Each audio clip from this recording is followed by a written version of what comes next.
Hello, let's begin with the topic national green tribunal. Tribunal क्या होता है? ये ऐसे कोर्ट होते हैं जो किसी स्पेसिफिक पर्पज़ के लिए इस्टेब्लिश किए जाते हैं। और नेशनल ग्रीन ट्रिब्यूनल क्या हो गया? जो स्पेशल कोर्ट फॉर इन्वायरमेंट के जो भी इश्यूज़ हैं उनको डील करने के लिए नेशनल ग्रीन ट्रिब्यूनल जो है वो इस्टेब्लिश किया गया है। यूनाइटेड नेशंस का 2030 तक का गोल है कि सस्टेनेबल डेवलपमेंट को अचीव किया जाए। और सस्टेनेबल डेवलपमेंट क्या होता है? ऐसी डेवलपमेंट जो फ्यूचर को ध्यान में रखकर की जाती है। और सस्टेनेबल डेवलपमेंट को अचीव करने के लिए यूनाइटेड नेशन ने बहुत सारे एसेंशियल कोर्ट्स और ट्रिब्यूनल सेट किए हैं, इस्टेब्लिश किए हैं। इस समय ऑलमोस्ट 1200 इन्वायरमेंटल कोर्ट्स और ट्रिब्यूनल्स हैं जो कि बहुत सारी कंट्रीज़ में वर्क कर रहे हैं। और बहुत सारे कोर्ट्स को क्या है इस्टेब्लिश करने के लिए फ्यूचर प्लान भी यूनाइटेड नेशन का है। इन केस ऑफ इंडिया की अगर बात करें तो जो नेशनल ग्रीन ट्रिब्यूनल है वो इस्टेब्लिश हुआ था 18 अक्टूबर 2010 में under national green tribunal act 2010 के, जिसको पास किया था सेंट्रल गवर्नमेंट ने। और ये जो नेशनल ग्रीन ट्रिब्यूनल एक्ट है 2010, ये इनेक्टेड हुआ था अंडर आर्टिकल 21 के। आर्टिकल 21 क्या कहता है, क्या देता है हमें हक? Right to live in a clean and healthy environment.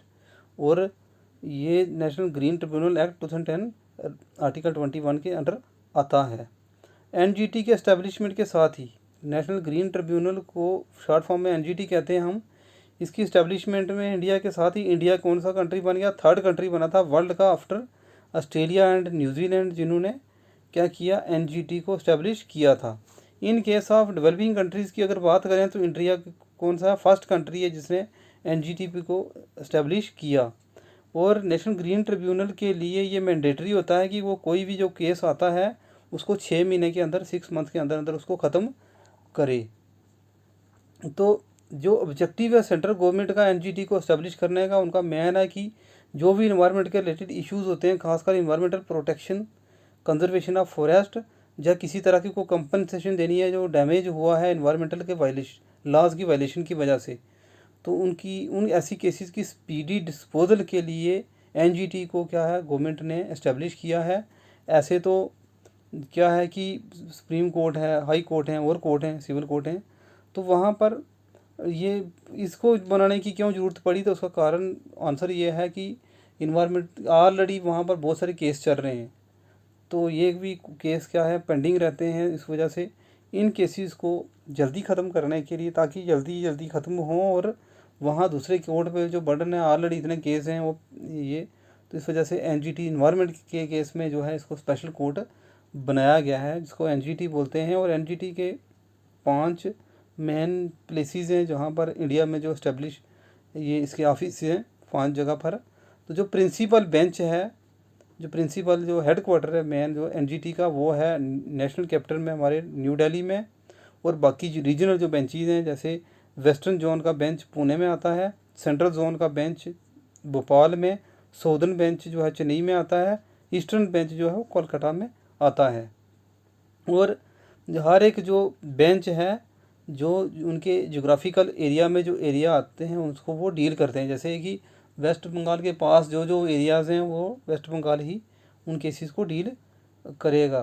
तो इसमें एक मैकेनिज़्म ये है कि सर्किट बेंच का भी इनमें मैकेनिज़्म है, जिसमें जैसे कि साउदर्न बेंच चेन्नई है जैसे, तो वो कहीं अपनी सीटिंग जो है वो डिसाइड कर सकते हैं। जैसे उनके पास वाली है बेंगलोर या हैदराबाद, किसी स्पेशल केस के लिए वो ये भी कर सकते हैं।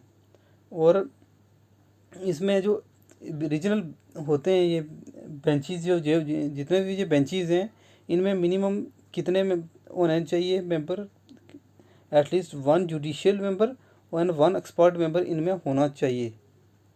इनमें एक जुडिशियल मेंबर जो कि जुडिशरी से रिलेटेड होता है, और दूसरा एक एक्सपर्ट मेंबर जो है वो इम्पोर्टेंट, ये है मैंडेटरी होता है, होना चाहिए। तो स्ट्रक्चर क्या होता है एनजीटी का? तो एनजीटी का जो स्ट्रक्चर है कि ट्राइब्यूनल, इसमें एक चेयरमैन होता है मैन, उसके बाद इसमें जुडिशियल मेंबर्स होते हैं और एक्सपर्ट मेंबर होते हैं। तो 3 तरह से ये फिर क्या टीम बनती है, चेयरमैन, जुडिशियल मेंबर्स और एक्सपर्ट मेंबर्स।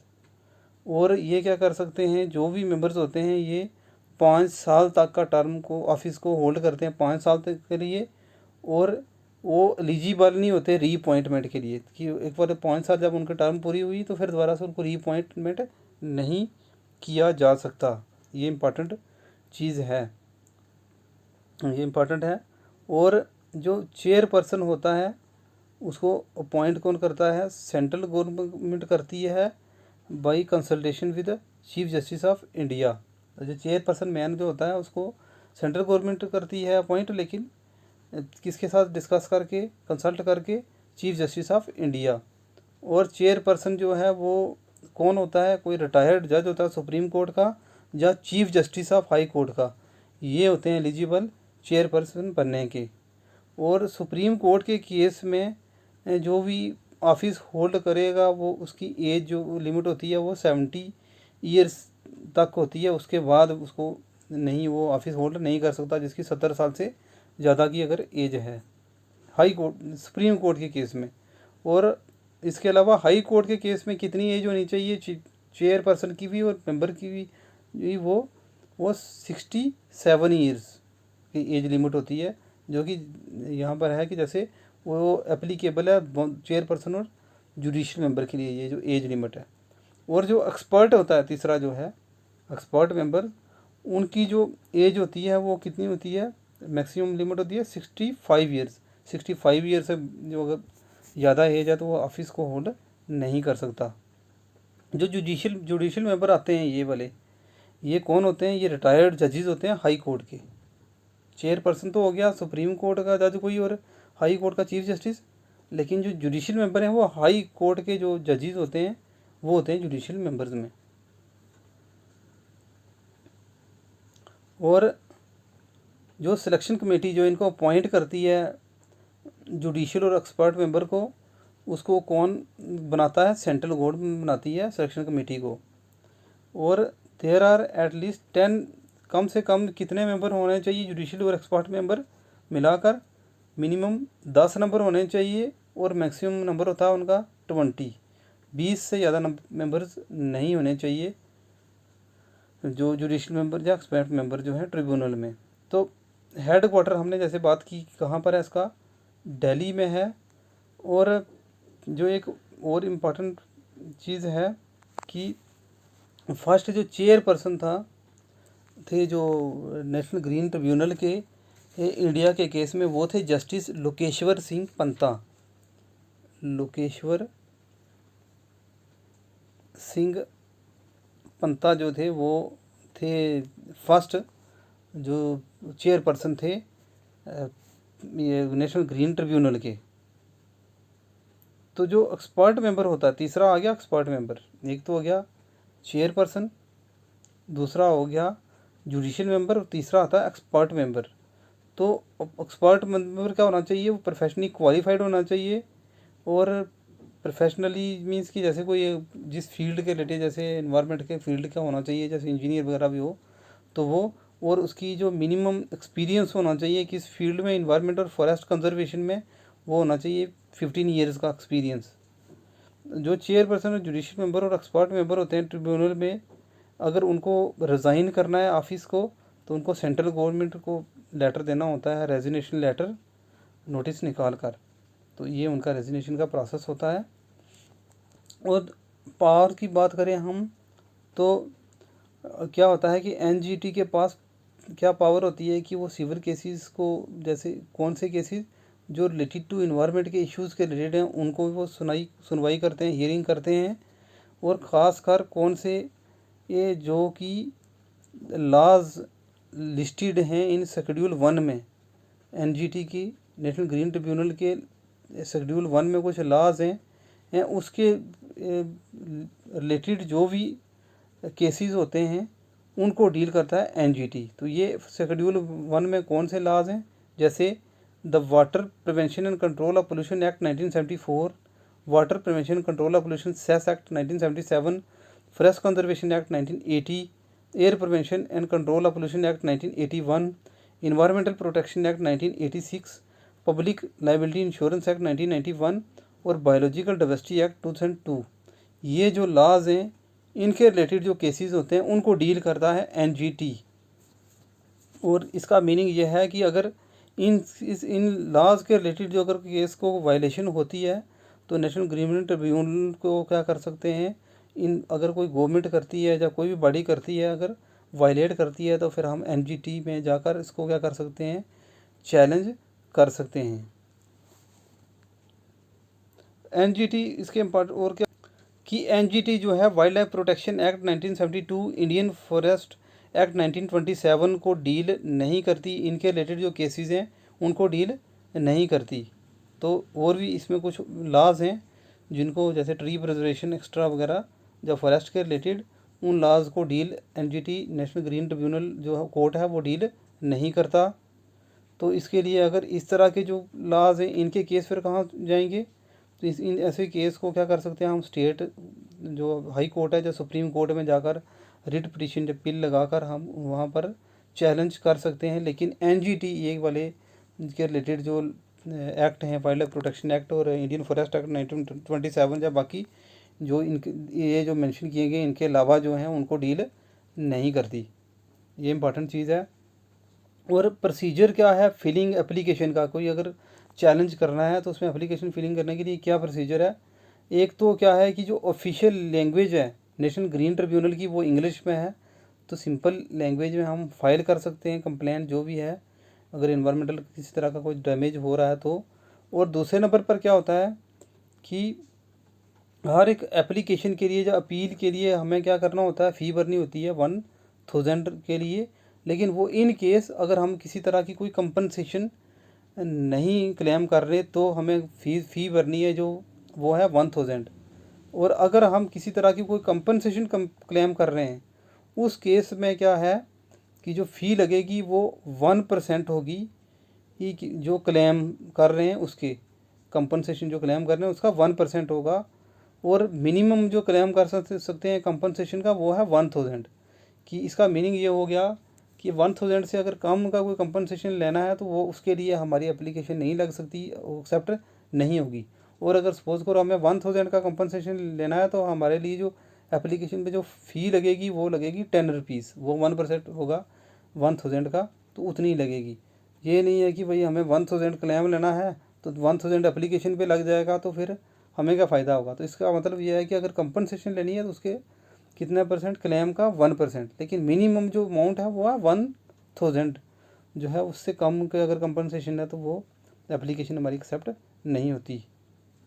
तो क्लेम जो है कंपनसेशन के लिए किस किस चीज़ के लिए दिया जाता है, जैसे कि कोई किसी तरह का जो विक्टिम है, कोई जो पोल्यूशन की वजह से इन्वायरमेंट डैमेज हुआ है हैज़र्ड सब्सटेंसेस की वजह से, तो उसको क्लेम मिल सकता है।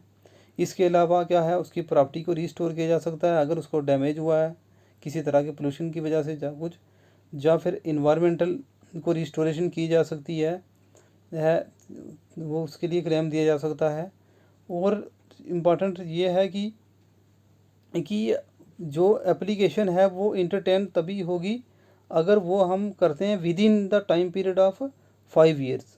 अगर कोई केस 5 साल के अंदर का है और कंपनसेशन का है तभी कंपनसेशन क्लेम हो सकती है और एप्लीकेशन इंटरटेन हो सकती है। अदरवाइज़ अगर 5 साल से पुराना कोई केस है और हम लेकर आ रहे हैं तो फिर वो एप्लीकेशन एक्सेप्ट नहीं होगी कंपनसेशन के केस में। तो इसमें कुछ पेनल्टीज़ भी हैं नेशनल ग्रीन ट्रिब्यूनल में कि किसको कितनी पेनल्टी पड़ सकती है। तो इसमें जो टर्म है इम्प्रिजनमेंट का, जिसमें सज़ा हो सकती है कैद, वो है 3 ईयर्स के लिए इम्प्रिजनमेंट में हो सकती है। और फ़ाइन भी हो सकता है, मैक्सिमम अप टू 10 करोड़ तक का फ़ाइन किया जा सकता है। तो जिसमें या तो क्या होगा, इम्प्रिजनमेंट होगी या फ़ाइन होगा, या दोनों हो सकते हैं, फ़ाइन भी और इम्प्रिजनमेंट भी हो सकती है। तो ये चीज़ है। और इसके अलावा एक प्रोविज़न और है कि हम जो है अपील कर सकते हैं, रिव्यू भी कर सकते हैं। अगर किसी तरह का कोई ऑर्डर एनजीटी ने दिया है और वो एक्सेप्टेबल नहीं है तो उसको चैलेंज किया जा सकता है।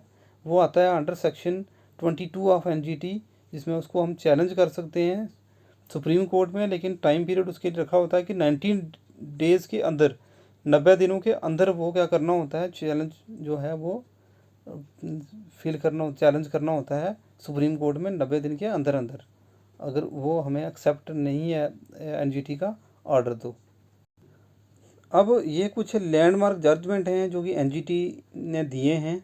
हैं। ऐसे दिए तो बहुत सारे हैं, लेकिन कुछ जो हैं वो हम इसको रिटर्न किया है हमने, तो समझने के लिए कि क्या होता है, इसके केसेस क्या होते हैं। तो इन 2012 में पॉस्को एक स्टील मेकर कंपनी थी जिसने मेमोरेंडम ऑफ अंडरस्टैंडिंग साइन किया था उड़ीसा गवर्नमेंट के साथ, कि स्टील प्रोजेक्ट था ये, उसको सेट करने के लिए। तो लेकिन एनजीटी ने ये क्या ऑर्डर वो सस्पेंड कर दिया था। तो ये एक डिसीजन था, लैंडमार्क डिसीजन थी, जजमेंट था। इसके अलावा 2015 में नेशनल ग्रीन ट्रिब्यूनल ने क्या किया था, ऑर्डर किया था कि जो भी डीजल की व्हीकल चलती हैं जिनकी क्या है 10 सालों से पुराने वाली, उनको कोई परमिशन नहीं दी जाएगी कि वो दिल्ली एनसीआर में चलें, उसके अंदर आएँ। तो डीजल वाली गाड़ियाँ जो 10 साल से पुरानी हैं उनको बंद किया था दिल्ली एनसीआर के अंदर। ये एनजीटी का जजमेंट था 2015 का। इसके अलावा इन 2017 में आर्ट ऑफ लिविंग एक फेस्टिवल हुआ था फूड्स के रिलेटेड, तो वो यमुना के किनारे पे हुआ था। तो उसको क्या है कि वो इन्वायरमेंट को वायलेट कर रहा था, उस वजह से एनजीटी ने क्या किया था, पेनल्टी फ़ाइन की थी अप टू 5 करोड़ ये इस फेस्टिवल पर। तो इसके अलावा एनजीटी ने 2017 में क्या किया था, प्लास्टिक बैन किया था, उस पर इम्पोज लगाया था, प्लास्टिक को बैन किया था जो कि less than 15 micron of thickness के थे। दिल्ली में ये हुआ था, क्योंकि इस प्लास्टिक की वजह से क्या हो रहा था, एनिमल्स की डेथ हो रही थी, क्योंकि एनिमल खाते हैं जब फूड वगैरह प्लास्टिक में होता है, उसके साथ प्लास्टिक भी खा लेते हैं वो चीज़। इसके अलावा उन प्लास्टिक की वजह से नालियाँ जो हैं वो बंद हो रही थी, और उस वजह से इन्वायरमेंट क्या हो रहा था, ख़राब हो रहा था। तो उस वजह से उन पर प्लास्टिक को बैन लगाया था एनजीटी ने 2017 में भी इम्पॉर्टेंट एक जजमेंट थी इन्वायरमेंट के रिलेटेड। इसके अलावा कुछ क्वेश्चंस रिलेटेड टू पूछे जाते हैं, मतलब आते हैं, रेज होते हैं दिमाग में कि एनजीटी में क्या होता है और क्या नहीं होता। तो ये भी हम देख लेते हैं। तो कि इसमें यह है कि अगर जो सिविल कोर्ट है, ऐसे कोर्ट हैं, और ट्रिब्यूनल में फ़र्क क्या है। तो जो बाकी जो कोर्ट है, जैसे सुप्रीम कोर्ट, हाई कोर्ट, बाकी कोर्ट जो हैं वो क्या करते हैं, जितने भी क्रिमिनल केसेस हैं जो भी हैं ऑल केसेस, उनको डील करते हैं। लेकिन ट्रिब्यूनल क्या करता है, इन्वायरमेंट के रिलेटेड स्पेशली जो हैं, जैसे हमने ऊपर स्टडी हमने देखा ऊपर कि भाई जैसे water act, environmental pollution act 1986, air act 1981 related, ये जो है जब उनके रिलेटेड जो भी लॉज हैं आते हैं, और अगर वो वायलेट होते हैं तो उनको डील करता है नेशनल ग्रीन ट्रिब्यूनल। और जो कोर्ट होते हैं बाकी वाले सिविल, उसमें जो भी केस आते हैं क्रिमिनल के वो डील किए जाते हैं। तो ये फ़र्क है कि नेशनल ग्रीन ट्रिब्यूनल में स्पेसिफिकली इन्वायरमेंट के रिलेटेड जो कुछ लॉज हैं, जो उनके जो केसेस हैं उनको डील किया जाता है। दूसरा क्वेश्चन होता है कि क्या national park, wild life sanctuary जो है अगर उस पर कोई किसी तरह का अगर कोई प्रॉब्लम हो रही है तो हम एनजीटी में जा सकते हैं, कि उन पर प्रेशर पड़ रहा है किसी तरह का, जो इफेक्ट पड़ रहा है नेशनल डेवलपमेंट की वजह से सेंचुरी पर, नेशनल पार्क पर। तो आंसर है नो, क्योंकि NGT is not empower to hear matter pertaining to issues coming under the wildlife protection act 1972। कि हमने ऊपर ये भी पढ़ा था कि वाइल्ड लाइफ प्रोटेक्शन एक्ट 1972 के रिलेटेड जो भी इश्यूज़ हैं उसके लिए हम डायरेक्ट हाई कोर्ट या सुप्रीम कोर्ट में जा सकते हैं, लेकिन एनजीटी इनको डील नहीं करती। तो national park, wild life sanctuary जो है ये इन्वायरमेंट प्रोटेक्शन एक्ट 1972 के अंडर आते हैं, इसलिए इसको डील एनजीटी इस केस को जो है नेशनल पार्क सेंचुरी के रिलेटेड जो इश्यूज़ होते हैं उनको डील नहीं करती। ये इंपॉर्टेंट है। तीसरा है कि कोई पर्सन पर्सनली आर्ग्यू कर सकता है एनजीटी में अपना कोई मैटर को लेकर, अगर नेशनल ग्रीन ट्रिब्यूनल में कोई पर्सन आर्ग्यू कर सकता है, तो इसका आंसर है यस, वो कर सकता है। लेकिन बेटर ये है कि अगर वो कोई वकील करेगा, लॉयर करेगा, तो वो अच्छे से उसको केस को डील करेगा। अदरवाइज़ वो कर सकता है, पर्सन थोड़ा नॉलेजेबल होना चाहिए अच्छा खासी, तो वो अपना केस खुद भी डील कर सकता है। ये आंसर है। तो इसके अलावा क्या पेनल्टी है नेशनल ग्रीन ट्रिब्यूनल की, ये तो उसमें हमने पहले ही पढ़ लिया कि अप टू जो कैश के हिसाब से देखें तो 10 करोड़ तक जो है वो पेनल्टी पड़ सकती है। और इसके अलावा 3 इयर्स का जो है इम्प्रिजनमेंट होता है, और ये दोनों चीज़ें हो सकती हैं, फाइन भी पड़ेगा और वो भी। और अगर वो वायलेट करता है, फिर ये अचीव नहीं करता ये चीज़ें जो एनजीटी ऑर्डर करती है, तो उसको क्या होता है, उसको फ़ाइन देना पड़ता है 25,000 रुपीज़ पर डे। ये भी है कि अगर वो नहीं करता तो 25,000 रुपया पर डे उसको फ़ाइन भी पड़ता है। इसके अलावा लास्ट जो है वो है is there in bar on civil court, कि सिविल जो कोर्ट हैं जैसे हाई कोर्ट, सुप्रीम कोर्ट, ये शेड्यूल 1 में जो आते हैं लॉज, उनको सिविल कोर्ट क्या डील करता है? ये क्वेश्चन रेज होता है कई बार माइंड में कि सिविल कोर्ट जो भी है, हाई कोर्ट हो गया, सुप्रीम कोर्ट हो गया, जो शेड्यूल 1 में हमने पढ़ा ऊपर, उनको, उन केसेस को भी डील करता है। तो आंसर है कि नहीं, वो डील नहीं करता, क्योंकि उन पर बैन है। क्योंकि क्वेश्चन है is there any ban on, yes, civil code पर बैन है, क्योंकि ऑलरेडी जब हमने एनजीटी बनाया है, नेशनल ग्रीन ट्रिब्यूनल बनाया है, तो वो क्या करेगा, शेड्यूल 1 में जो भी आते हैं इन्वायरमेंटल के लॉज जो हैं आते हैं, वो उनके रिलेटेड जो भी इन्वायरमेंटल इश्यूज होते हैं वो एनजीटी ही डील करता है, तो उसमें सिविल कोड नहीं करता। तो ये है कि सिविल कोड को बैन है इन केसेस पर जो शेड्यूल 1 में आते हैं, उनको वो सिविल कोड डील नहीं करता, सीधा एनजीटी ही डील करता है। तो इसके अलावा टॉपिक के साथ साथ हमें एक क्वेश्चन में पूछता हूँ आपको, आपने बताना है कमेंट सेक्शन में कि करंटली जो है वो चेयरपर्सन कौन है नेशनल ग्रीन ट्रिब्यूनल के। Thank you.